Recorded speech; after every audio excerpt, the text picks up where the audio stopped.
Hi yarn gang, Naked Bunny Crafts Oxford here. Welcome to my channel. If you're new, do subscribe and join our lovely little community. And if you're a returning viewer, then it's lovely to see you again. Hope everyone's doing all right. So I have what I'm hoping is a really fun video here that is inspired by Luther. I don't know if you've watched Luther. It's quite an old TV show now. It's like a detective crime thing with Idris Elba, and I hadn't actually really watched it before until a couple of weeks ago. And there is one episode where, and I'm not giving anything away, but there is a lot of mention about negative space and about absence, and in the form of yarn dyeing that is essentially white. So the white is in the negative space and the absence is the absence of colour. And I know that, I'm just going to turn this down because we're very low immersion, so we have a sock skein and 100-gram sock skein in my MCN base, and then you can see it just here where the colour is slightly different from the base, a 20-gram mini, because I actually definitely want to swatch for the end of this video based on what I want to do. So what are we doing regarding absence of space, of colour and you know, negative space? I want to leave half of the skein blank. So I want this half to be white, and then I want this to be stripes of colour that are really quite thin, so that you almost get maybe 1 or 2 stitches of them. I'm really interested to see how this will pull, especially when knitting socks or hats. And I'm just really interested to see how the white and the colour will interact. Now, I wanted to use my pre-mixed colours because I have a few solutions that, you know, they just sat here. I'm not using them as often, and so I thought, you know, it'd be interesting. I think the colour palette is quite nice, but we'll find out. I know this looks brown, but it's actually Cabernet, and this might be a mistake because Cabernet is a colour that bleeds a lot. And then I've also thrown in another red, so this is Fire Red by Jacquard, and then I have a teal solution, and the first one was blue. And I'm also going to put a little bit of yellow in here, just to kind of have a brighter colour, and yeah, so I've got it on quite low heat. It's quite high acid because I don't want the colours to mix too much. I want them to strike almost immediately. I'll be using my turkey baster to put the colour in, and yeah, it's really exciting. So let me go get the yellow because I'm looking around and I can't find it. So first thing I've forgotten today is my yellow. Be right back. Okay, yellow. And this is bright yellow by Jacquard. So I think what I'm going to do is I'm going to start with the blue, and sorry if I knocked the camera over, because the blue is in one of these beautiful bottles, I can actually apply it directly, which is what I'm going to do. And I'm just going to literally just do a line across, and that will be it. And then I'm going to use my spoon, which I literally had a minute ago, there we go, to just try and dab the colour through. Okay, so it's bleeding a little bit up there, and I don't really want it to. Don't spread that way, spread this way. See, this is the annoying bit. I mean, I wanted it to be hot. I'm just gonna dab the colour in. Okay, well, that's my first annoying bit. So I was hoping that it's not going to go anywhere, but I guess it did go any places. I also don't necessarily want to flip this. Stop making noise. Okay. Next I'm going to actually do the yellow here,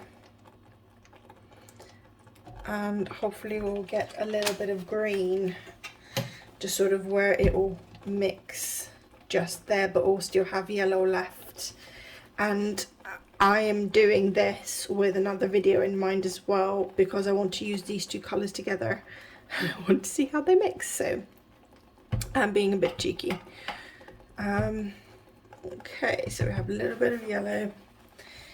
I am going to, what do we do? I'm going to put in the not plum dandy, the Cabernet, and I'm going to be very sparing with it. And on mine that is just dripping. Can you see it changing colour as soon as the sort of the heat comes into it? It turns a lot pinker. Okay, let's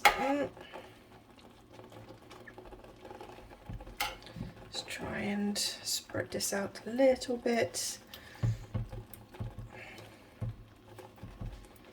I do love this colour, but I also hate this colour because it can be, so I just want a tiny bit of it just right here. A tiny bit of it just, so yeah, you can see how brown it is, and then as soon as I put it in, it turns this beautiful, beautiful sort of reddy, purpley colour, pinky colour. So I quite like this already. I'm not going to lie. I am then going to, I know what I'm going to do about this bit as well. Maybe, I don't know. I was wondering whether I could just put a bit more colour, but I think this is the mini here in the middle, and this is just a little bit of fibre. I'm wondering what that is. That is some spinning fibre that has just got caught. Okay, oh, I can see this being problematic, so let's just try and grab this colour here. I'm going to put a bit of teal here. I'm hoping that the teal will work well, and then I'll put the fire red at the corner. I'm just going to do that so I can separate it a little bit better. So my teal is in a weird canister, so I'm just going to grab a bit and just apply it this way.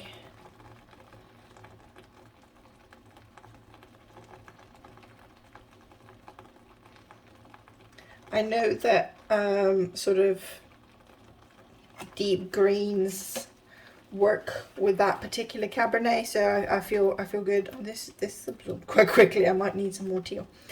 The other thing as well is the teal is not actually a 1%, so all of my solution, all of the other colours, the solutions are at 1%, so that is 1 gram of dye per 100 milliliters of water. So they are relatively pigmented for the colour that they are. My teal is at half, and that's because our teal is incredibly pigmented, and I was really struggling working at it at 1%. It just wasn't doing what I wanted to. I want to make sure that this penetrates all the way through.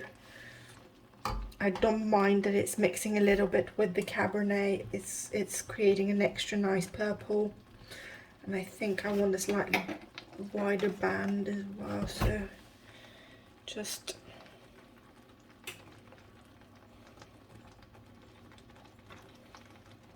it's all trial and error.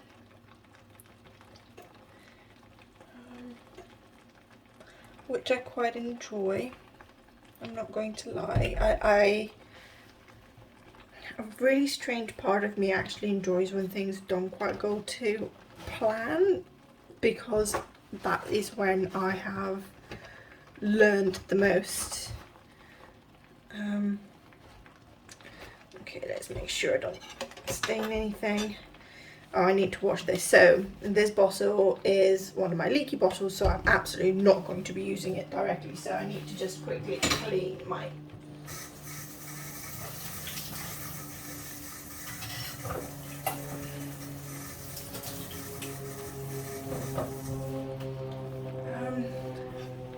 You know, part of me kind of doesn't want to use the red over here. I kind of want to use the yellow.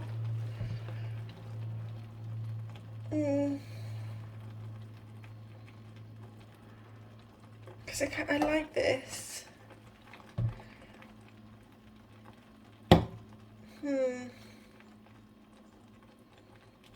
Yeah, I don't want to use that bright red. It's a really bright red.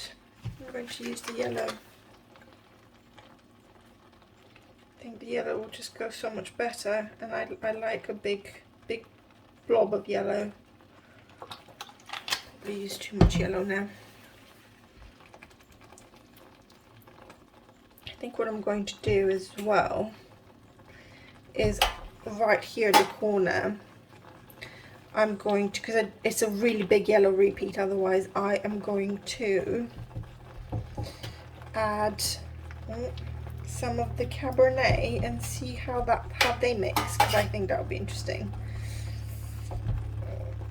Okay, we've just learned that I've closed it. I've been too efficient and I've closed it, and I've knocked the camera over. Let's bring you a little bit closer.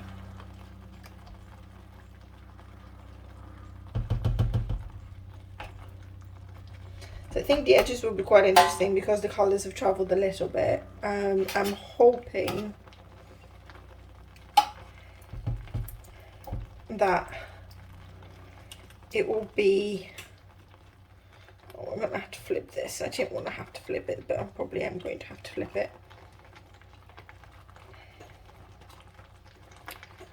I'm hoping that it's not going to be too different across, like there won't be too much colour mixing. What's really frustrating a little bit is that the blue has travelled up here, but I'm hoping that it's pastel enough that it's not going to actually be too much of an issue. So let's just grab a little bit and just do a line of this in the centre, and then just spread it out to see what happens. Kind of hoping it will be a... Oh, it's a sort of brown.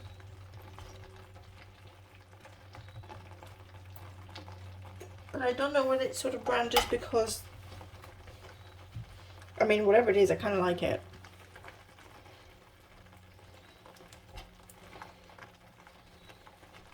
I'm sort of massaging it in.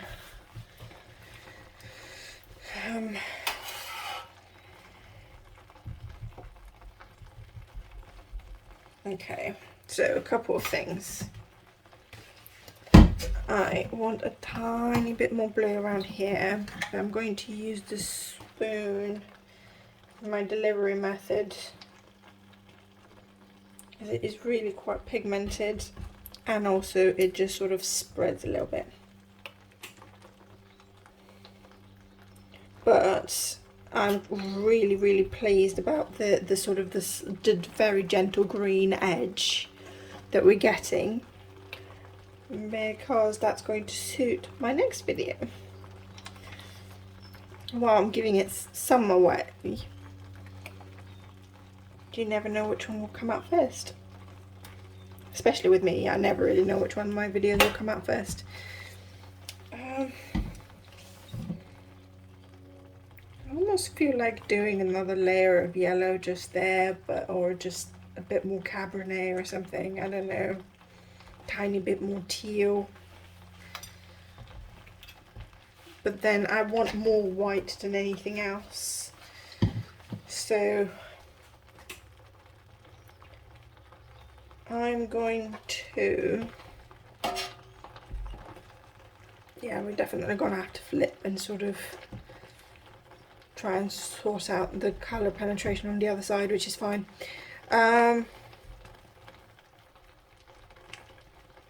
like the green, the teal and the yellow I've also done. I quite like this sort of almost brown that the Cabernet and the yellow have created. I expected it to be, it's kind of like a really deep ochre maybe, because it is sort of orange, but it's a very deep orange. So I'm quite curious about a pastel-y version of this, where I use a lot of yellow and very little bit of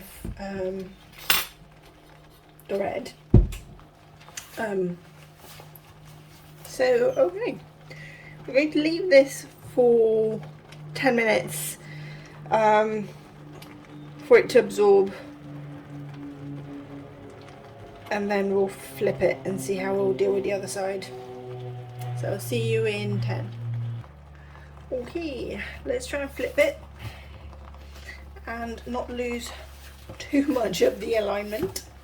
This is why I didn't necessarily want to flip it, but it just isn't going to work not flipping. So,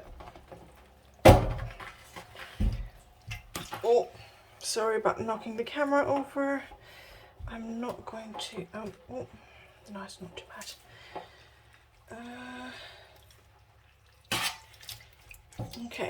Okay, we're almost okay. I say almost because the mini is not quite as okay, but that's okay. If that makes sense, which it probably doesn't.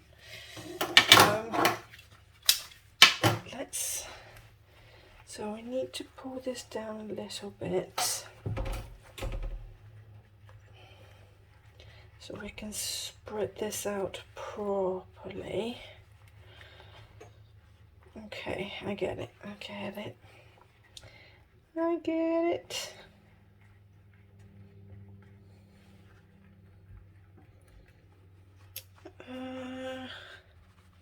Right, so I'm going to use the spoon rather than the bottles to add the colour to this side, so that I get to spread it myself a little bit. I just feel like I have a bit more control, although I'm dripping into the yellow, but it's okay.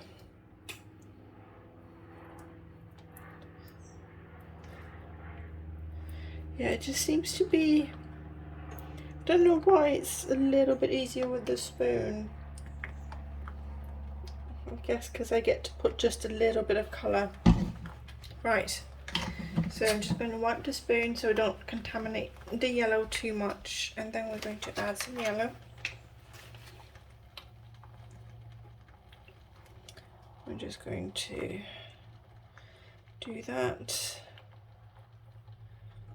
And again, we get the nice bit of green where they mix.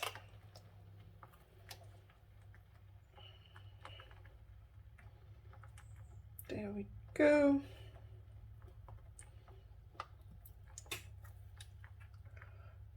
This is definitely,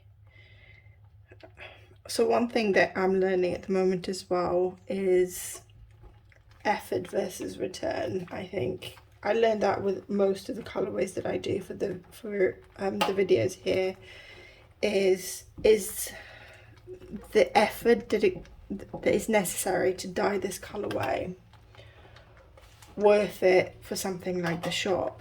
And to be quite honest, for something like this, I would say absolutely not. I do not really have the time to do this because of the way that my shop works. So I am, to use a better term, judge, jury and executioner. I do everything. I am art director, I'm the social media manager, I'm the CEO, the CFO and everything in between, and it takes a lot of time, and I do work full-time as well. So spending what is,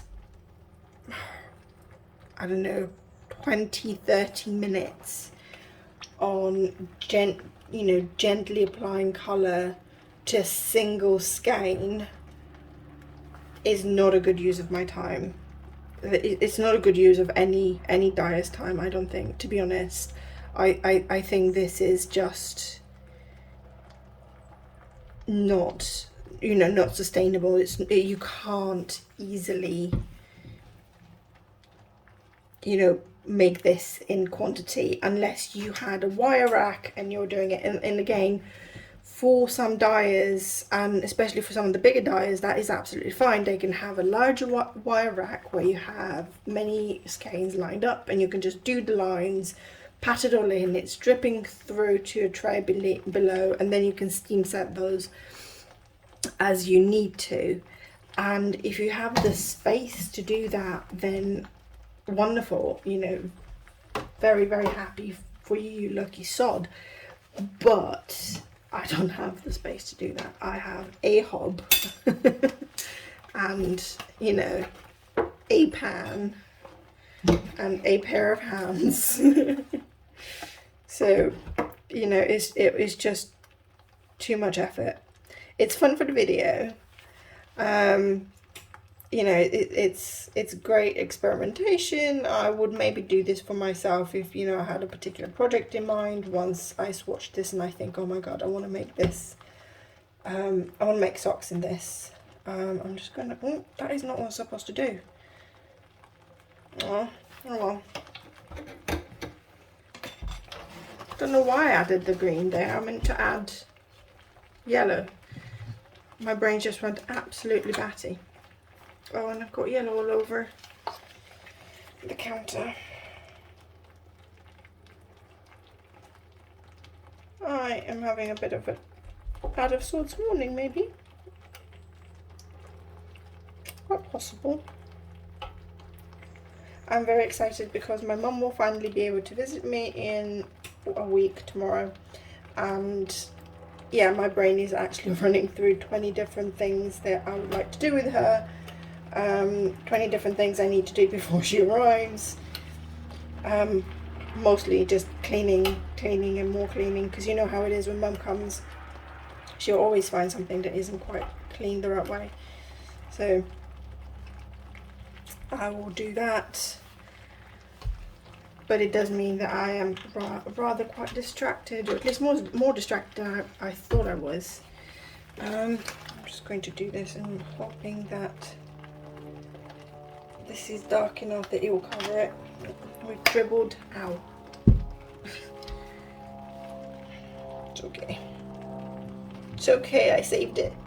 I made it so dark you can't see it. Which was not my intention, but hey. Just about got it.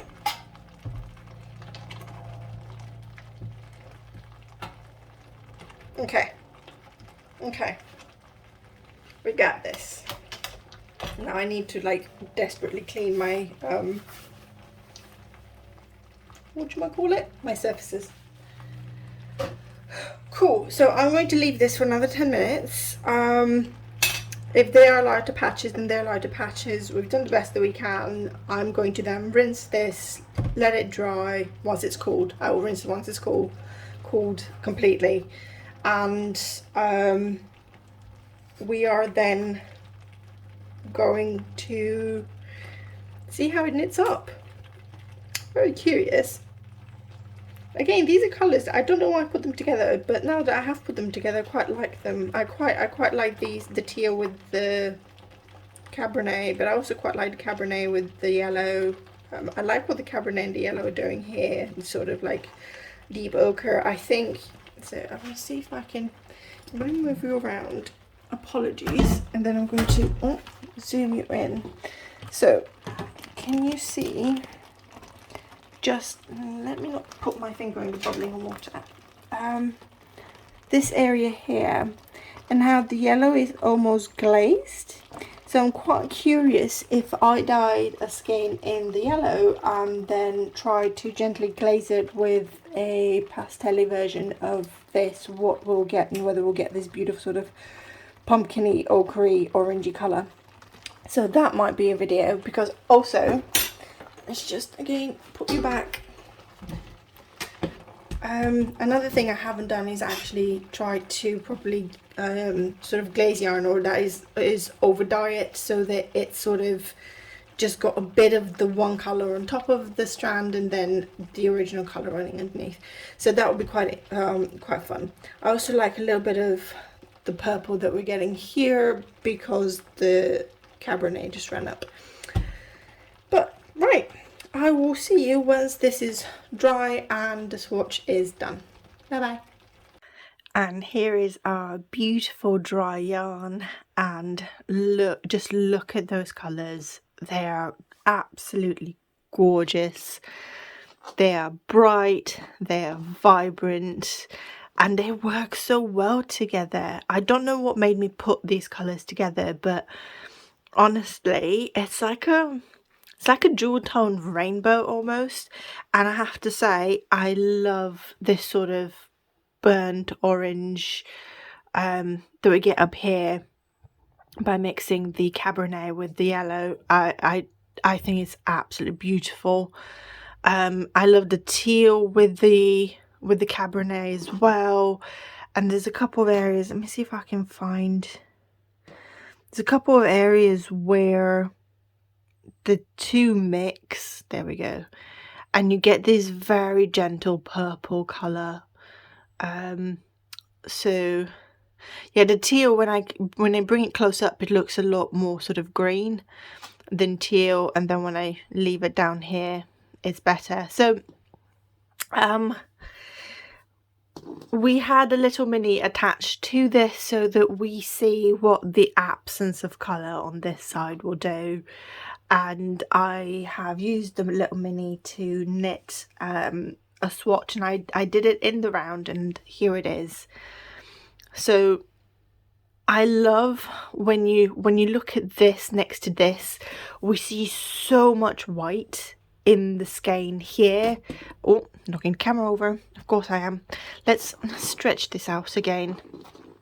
So you see so much white, half of the skein is white, but when we knit it up, the colour still very much dominates. It's a very, very colourful yarn, isn't it? You know, you see so much white and you think, how is this going to work? It self-stripes, which makes perfect sense. So this was done on a 2.25mm circular needles. So I think that's US 1. And it is 60 stitches all the way around. Because that's roughly, is it 60 or is it 64? I don't remember actually. I only finished this like 5 minutes ago, but I don't remember. So this is the end I started off of, and this is the end where I bound off of. And this was actually something that I wanted to use as an example why I will always knit my socks top down. This is what my sock would look like when I knit it from the top and I bind off at the toe. And it's still nice and stretchy. I've used a German twisted cast on. It's lovely, it's nice, and it's tidy. This is what it looks like when I bind off at the top, regardless of what sort of binding method I use. So this is just a stretchy bind off where you knit the 2 stitches and then you knit them together, knit 1, knit 2 together, so you're just sort of knitting a stitch twice essentially. It's nice and stretchy. I sometimes use Jenny's stretchy cast on as well, but that creates a bit of a pearly bumpy effect, but they all end up like this. It doesn't matter. If I use a non-stretchy cast off, then I don't get this.